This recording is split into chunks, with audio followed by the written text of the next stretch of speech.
Abu Yazid அல் பிஸ்தாமி ரஹ்மத்துல்லாஹி அலைஹி ஒருத்தர் கேட்டார். இப்ப நிறைய வழிமார்கிட்ட கேட்டிருக்கிறாங்க. ஒரே ஒரு வார்த்தை தான் கேட்டார், அல்லாஹ் என்னை எப்படி வச்சு பாக்குறான், அல்லாஹ் என்னை எந்த இடத்துல வச்சிருக்கான்னு கேட்டார். அவங்க சொன்னாங்க, ஒண்ணும் இல்லப்பா, அல்லாஹ்வை நீ எந்த இடத்துல வச்சிருக்கியோ அந்த இடத்துல அல்லாஹ் ஒண்ணு வச்சிருக்கான். அவனுக்கு நீ என்ன முக்கியத்துவம் கொடுக்கறியோ அந்த முக்கியத்துவத்தை அல்லாஹ் உனக்கு கொடுக்கறான்.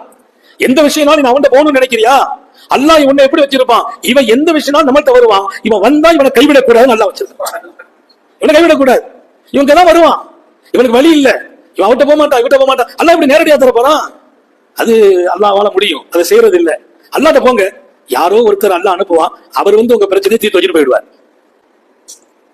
அவன் பக்கம் திரும்பி பாருங்கள், அவன் மனிதர்களை வைத்து உங்க தேவையை பூர்த்தி செய்வான். அந்த மனிதன் போய் நீ கேட்டால் அது அவமானம், அல்லாஹ்ட்ட நீ கேட்டால் அவன் கொண்டு கொடுப்பான், அது அற்புதம்.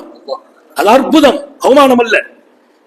அல்ஹம்துலில்லாஹ், எல்லாம் அல்ல அல்லாஹ் உயர்ந்த தன்மைகளை நாம் அலங்கரித்து வாழச் செய்வானாக.